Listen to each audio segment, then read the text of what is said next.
نحمدہ و نصلی علی رسولہ الکریم اما بعد۔ تورات اور قرآن مجید کے بیانات کا موازنہ انسانی فکر اور الہامی سرچشمہ حقائق کے فرق کو نمایاں کرتا ہے۔ اللہ تعالیٰ نے قرآن کریم میں حضرت ابراہیم علیہ السلام کی سیرت کا جو نمونہ پیش فرمایا ہے وہ اس جلیل القدر شخصیت ہی کا آئینہ نہیں بلکہ جس پر یہود و نصارہ اور اسلام تینوں مذاہب سب کے فکر و عمل کی بنیاد استوار ہے، بلکہ اللہ تعالیٰ کی توحید، اللہ تعالیٰ کی بندگی کی تفہیم اور تعلیم کے لیے اعلیٰ ترین مثال بھی ہے، جو ہمیشہ ہمیشہ کے لیے انسان کو عبودیت، استعانت کی صراط مستقیم پر گامزن رکھے گی۔ تورات کے قول کے برعکس قرآن کریم کی روح سے حضرت ابراہیم علیہ السلام اپنے باپ سے متنفر ہو کر اس سے جدا ہوئے اور ہجرت پر مجبور ہو گئے۔ آپ حاران میں زیادہ دیر مقیم نہ رہے، وہاں سے فلسطین کے غربی اطراف میں جو کنعانیوں کے زیر اقتدار علاقہ تھا، شکیم جس کا نام تھا، یعنی نابلس، وہاں جا پہنچے اور وہیں جا کر آباد ہوئے۔ پھر وہاں سے غربی جانب بڑھتے ہوئے آپ مصر پہنچے۔ اس موقع پر تورات میں حضرت ابراہیم علیہ السلام کو کاذب قرار دیا گیا۔ آپ نے اپنی 70 سالہ بیوی سارہ کو بہن کہہ کر اسے مصریوں کی دست برد سے محفوظ رکھا۔ تو اس وجہ سے تورات میں جو تحریف کرنے والے ہیں انہوں نے حضرت ابراہیم علیہ السلام کو کاذب کہا ہے۔ تو آئیے تورات کی عبارت سنتے ہیں۔ سو جب ابراہیم مصر پہنچا، مصریوں نے اس عورت کو دیکھا کہ وہ نہایت خوبصورت ہے، اور فرعون کے امیروں نے بھی اسے دیکھا اور فرعون کے حضور اس کی تعریف کی، اور اس عورت کو فرعون کے گھر لے گئے۔ اس نے اس کے سبب ابراہیم پر احسان کیا کہ اس کو بھیڑ، بکری یا گائے، بیل اور گدھے اور غلام اور لونڈی اور گدھیاں اور اونٹ ملے۔ پھر خداوند نے، فرعون اور اس کے خاندان نے ابراہیم کی جور و سری یعنی سارہ کے سبب بڑی مار ماری۔ تب فرعون نے ابراہیم کو بلا کر اس سے کہا کہ تو نے مجھ سے کیا کیا؟ کیوں نہ جتایا کہ یہ میری جورو ہے؟ تو نے کیوں کہا کہ یہ میری بہن ہے، یہاں تک کہ میں نے اسے اپنی جورو بنانے کو لیا؟ دیکھ، یہ تیری جورو حاضر ہے، اس کو لے اور چلا جا۔ فرعون نے اس کے حق میں لوگوں کو حکم دیا۔ تب انہوں نے اسے اور اس کی جورو کو اور جو کچھ اس کا تھا اس کو روانہ کیا۔ تورات نے یہ اتنا بڑا بہتان لگایا ہے حضرت ابراہیم علیہ السلام کی ذات پر، تو اس بہتان پر تبصرہ کیے بغیر ہم آگے بڑھتے ہیں۔ صرف اس امر کی نشاندہی پر اکتفا کرتا ہوں کہ خود تورات ہی کی روح سے حضرت سارہ کی عمر اس وقت 70 برس تھی، حضرت ابراہیم کی عمر بھی وہ 80 برس تھی۔ تو بہرکیف مصر میں حضرت ابراہیم علیہ السلام کے حسن اخلاق اور حضرت ابراہیم کی سیرت و کردار کے چرچے ہوئے، تو آپ کے حسن اخلاق سے اور سیرت و کردار سے متاثر ہو کر شاہ مصر نے اپنی بیٹی حضرت ہاجرہ حضرت ابراہیم علیہ السلام کی زوجیت میں دے دی۔ یہ حقیقت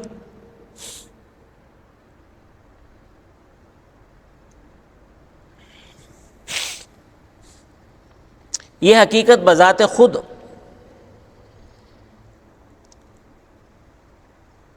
آپ کے صدق اور آپ کے خلوص کا ثبوت ہے، جس کی وجہ سے اس نے آپ سے اپنا رشتہ مضبوط اور مستحکم کرنے کی ضرورت محسوس کی۔ اس زمانے کے رسم و رواج کے مطابق جو دوسری بیوی ہوتی تھی وہ پہلی بیوی کی خدمت گزار اور فرما بردار ہوتی تھی۔ چنانچہ شاہ مصر نے حضرت ہاجرہ کو آپ کی زوجیت میں دیتے وقت یہ کہا کہ میں یہ بہتر سمجھتا ہوں کہ میری بیٹی اس گھر کی لونڈی بن کر رہے بجائے اس کے کہ وہ کسی اور گھر کی ملکہ بن کر رہے، یعنی ملکہ بننے سے بہتر ہے کہ وہ اس گھر کی لونڈی بن کر رہے۔ اسرائیلیات میں چونکہ لونڈی کا لفظ سہارا لے کر حضرت ہاجرہ اور حضرت اسماعیل کو حضرت سارہ اور حضرت اسحاق کے مقابلے میں کمتر ظاہر کیا گیا، اس لیے اس مسئلے کی وضاحت لازم ہے کہ اس سے دراصل جو اصل مقصود ہے یہودیوں کا وہ یہ ہے کہ نبی آخر الزماں حضور اکرم صلی اللہ علیہ وسلم کے ذات اقدس پر، ذات اطہر پر کیچڑ اچھال کر آپ کی نبوت کو مشکوک ٹھہرانا ہے۔ ابن خلدون نے اس حوالے سے لکھا ہے، فرماتے ہیں کہ ہاجرہ مادر اسماعیل زبان عبرانی میں ہاغاز ہے۔ کوئی بون شاہ مصر کی بیٹی تھی جو شہر بابل کا رہنے والا تھا، افلاس اور تنگدستی سے مجبور ہو کر بابل چھوڑ کر مصر چلا آیا تھا، اپنی ذاتی لیاقت اور دانشمندی سے اراکین سلطنت میں داخل ہو گیا، پھر رفتہ رفتہ مصر کا بادشاہ بن گیا۔ سب سے پہلے جس کا لقب فرعون ہوا وہ یہی شخص ہے۔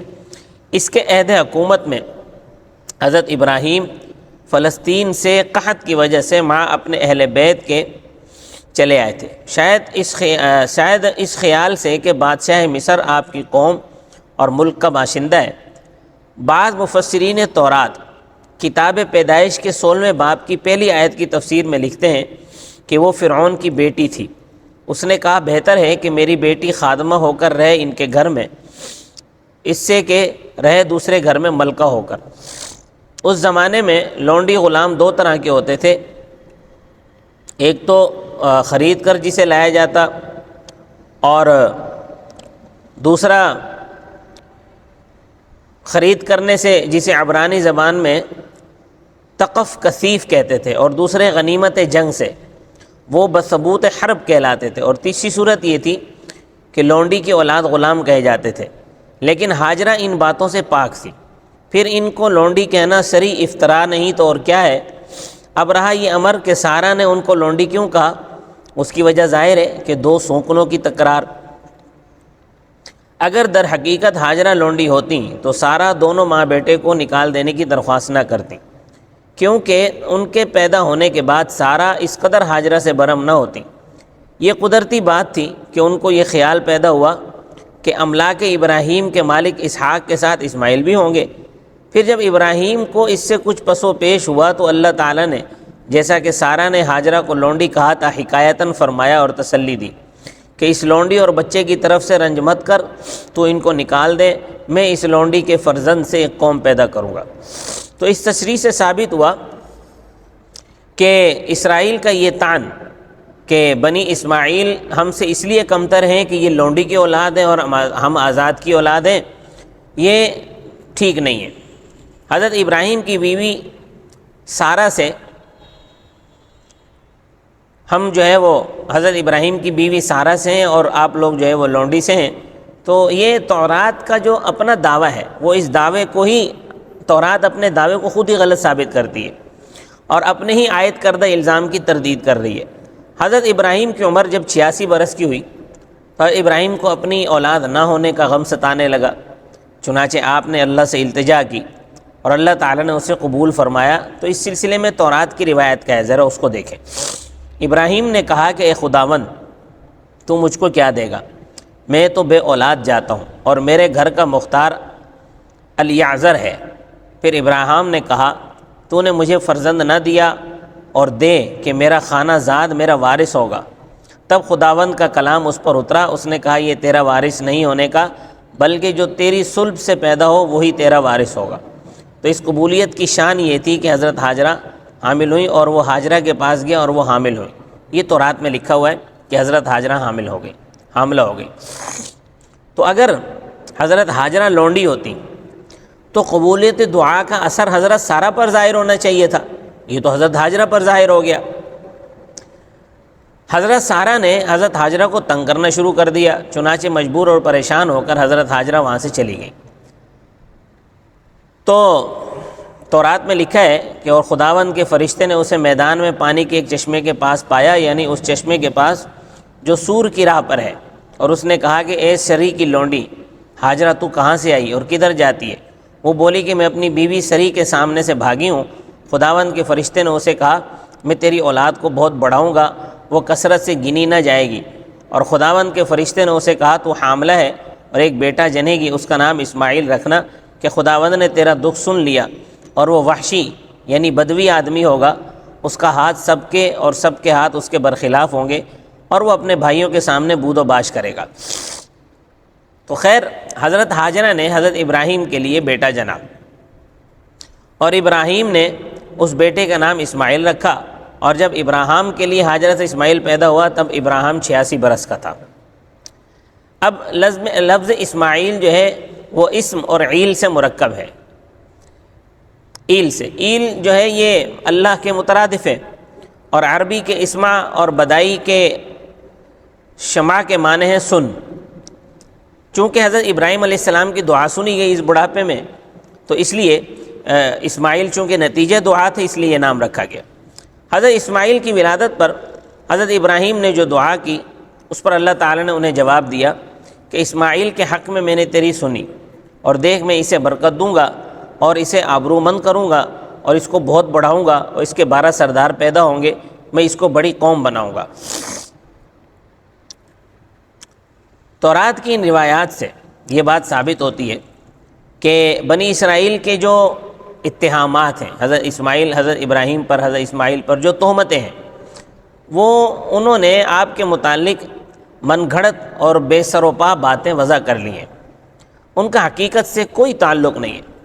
ہاں البتہ ان کی اپنی کور بات نہیں ہے، اپنی تنگ نظری کا دخل ضرور ہے جو کہ ان کی گھٹی میں پڑی ہوئی ہے، اور وہ گھٹی میں کس وجہ سے پڑی ہے؟ حضرت سارہ کی وجہ سے۔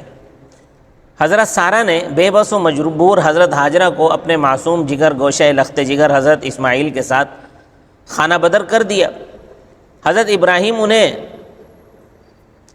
وادی المقدس میں لائے، کھجور کی تھیلی اور مشکیزہ پانی کا ان کے پاس رکھ دیا، اور ایسی جگہ پر چھوڑ دیا جہاں نہ کوئی آدم ہے، نہ کوئی آدم زاد ہے، نہ کوئی زندگی کے آثار ہیں، کچھ بھی نہیں ہے، بے آب و گیا وادی ہے، جس مقدس ماں کے نقوش قدم پر چل کر آج ہر مسلمان کے لیے حج و عمرے کا مقام رکھتا ہے ان کے نقش قدم پہ چلنا۔ تو اس کے بارے میں تورات کیا کہتی ہے؟ آپ تورات کی روایت ملاحظہ کریں۔ کہتی ہے کہ جب ابراہیم نے صبح سویرے اٹھ کر روٹی اور پانی کی ایک مشک لی، ہاجرہ کے کاندھے پر دھر دی، اور اس کے لڑکے کو بھی رخصت کر دیا اور اس کو بھی رخصت کیا، وہ روانہ ہوئی، بیر سبع کے بیابان میں بھٹکتی پھرتی تھی، اور جب مشک کا پانی چک گیا تب اس نے اس لڑکے کو ایک جھاڑی کے نیچے ڈال دیا، اور آپ اس کے سامنے ایک پتھر کے پٹے پر دور جا بیٹھی، کیونکہ اس نے کہا کہ میں لڑکے کا مرنا نہ دیکھوں۔ اب جس طفل معصوم کی ایڑیوں کے رگڑنے سے ابدالآباد تک جاری رہنے والا چشمہ پھوٹ نکلے، اور جس ماں کے حکم سے اس چشمے کا پانی ٹھہر جائے، زمزم کا معنی ہوتا ہے ٹھہر جا، اس کی بے بضاعتی اور کم ہمتی کا نقشہ اس طرح تورات میں کھینچا گیا ہے، یہ اس کے مصنفوں کی فطری پستی اور تعصب کا مظہر ہے۔ اسی طرح تورات میں جو ذبح عظیم کا واقعہ ہے وہ حضرت اسحاق کے ساتھ منسوب کر دیا ہے۔ حضرت اسحاق کے سر منڈ کر حضرت اسحاق علیہ السلام کی فوقیت کو ثابت کرنے کی کوشش کی گئی ہے، حالانکہ تورات کی اپنی عبارت اس بات کی چغلی کھا رہی ہے کہ یہ غلط ہے۔ تو فرمایا یعنی تورات کی اپنی عبارت یہ بتا رہی ہے کہ ذبح عظیم کا واقعہ اسماعیل کے بارے میں پیش آیا تھا۔ تو تورات کی ذرا عبارت سنیں، کہتے ہیں کہ ان باتوں کے بعد یوں ہوا کہ خدا نے ابراہیم کو آزمایا اور اسے کہا کہ تو اپنے بیٹے، ہاں اپنے اکلوتے بیٹے کو جس کو تو پیار کرتا ہے، اسحاق کو لے، اور زمین موریا میں جا اور اسے وہاں پہاڑوں میں سے ایک جو میں تجھے بتاؤں گا سوختنی قربانی کے لیے چڑھا۔ تب خداوند کے فرشتے نے دوبارہ آسمان پر سے ابراہیم کو پکارا اور کہا کہ خداوند فرماتا ہے، اس لیے کہ تو نے ایسا کام کیا اور اپنے بیٹے اکلوتے ہی بیٹے کا دریغ نہ کھایا، میں نے اپنی قسم کھائی کہ میں تجھے برکت دوں گا۔ اب آپ خود اندازہ لگائیں کہ اس عبارت میں اکلوتے بیٹے کے ساتھ اسحاق کا لاحقہ لگا کر اسحاق کا پیوند لگانا، یہ در حقیقت ایجاد بندہ ہے، یہ اللہ کی طرف سے نہیں ہے کہ اس شرط پر جو اکلوتا بیٹا ہے، اکلوتے بیٹے کی شرط پر صرف حضرت اسماعیل علیہ السلام پورے اترتے ہیں، کیونکہ جب حضرت اسحاق علیہ السلام پیدا ہوئے اس وقت حضرت اسماعیل علیہ السلام کی عمر 14 برس تھی۔ تو ظاہر ہے کہ یہ واقعہ جو قربانی کا ہے حضرت اسحاق کی پیدائش سے بھی پہلے وقوع پذیر ہوا ہے، اور زمین موریہ کے بجائے مینا کے مقام پر یہ واقعہ پیش آیا، مینا کے مقام کو اس کا شرف بخشا گیا۔ اور یہی ذبیح اللہ حضرت اسماعیل علیہ السلام عرب کے جد امجد ہیں، آپ کی اولاد بنی اسماعیل کہلائی، حجاز، شام، عراق، فلسطین ان علاقوں میں پھیلی، اور آپ ہی کے سلسلے سے نبی آخر الزماں رحمۃ للعالمین محمد مصطفیٰ صلی اللہ علیہ وسلم کا ظہور ہوا۔ بنی اسرائیل نے اپنی مقدس کتابوں میں حضرت ہاجرہ اور حضرت اسماعیل کے بارے میں من گھڑت باتیں اس لیے روایت کی کہ ان کی زد پیغمبر اسلام پر پڑے، چنانچہ انہوں نے اس بشارت کو بھی حذف کر دیا جو تورات میں آپ کے بارے میں اللہ تعالیٰ نے حضرت موسیٰ علیہ السلام کو دی تھی۔ اور ان حقائق کو پیش نظر رکھتے ہوئے ہم یہ سمجھنے میں حق بجانب ہیں کہ اسرائیلی یہود اور اسماعیلی عربوں کے درمیان آج جو مناقشت چل رہی ہے، جس مناقشت کا بازار آج گرم ہے، اس کی جڑیں کوئی آج نہیں ہیں، یہ 4000 سال پرانی ہے۔ حضرت سارہ کے دل کی کسک آج بھی یہود کے سینے میں خون بن کر دوڑ رہی ہے، اور اولاد ہاجرہ کو آج بھی فلسطین سے جلا وطن کر کے بے آب و گیا صحرا میں مارنے کے اور دوڑانے کے در پہ ہیں۔ حضرت اسحاق علیہ السلام کی ولادت کی بشارت جب اللہ تعالیٰ نے حضرت ابراہیم علیہ السلام کو دی تو اس وقت حضرت ابراہیم علیہ السلام کی عمر 100 برس تھی۔ تورات ہی کی عبارت ملحوظ ہو، خدا نے ابراہیم سے کہا تیری جورو سری جو ہے اس کو سری مت کہا کر، بلکہ اس کا نام سرہ ہے، میں اسے برکت دوں گا اور اس سے بھی تجھے ایک بیٹا بخشوں گا، یقیناً میں اسے برکت دوں گا کہ وہ قوموں کی ماں ہوگی اور ملکوں کے بادشاہ اس سے پیدا ہوں گے۔ تب ابراہیم منہ کے بل گرا اور ہنس کے دل میں کہا کیا 100 برس کے مرد کو بیٹا پیدا ہوگا؟ کیا سارہ جو 90 برس کی ہے بیٹا جنے گی؟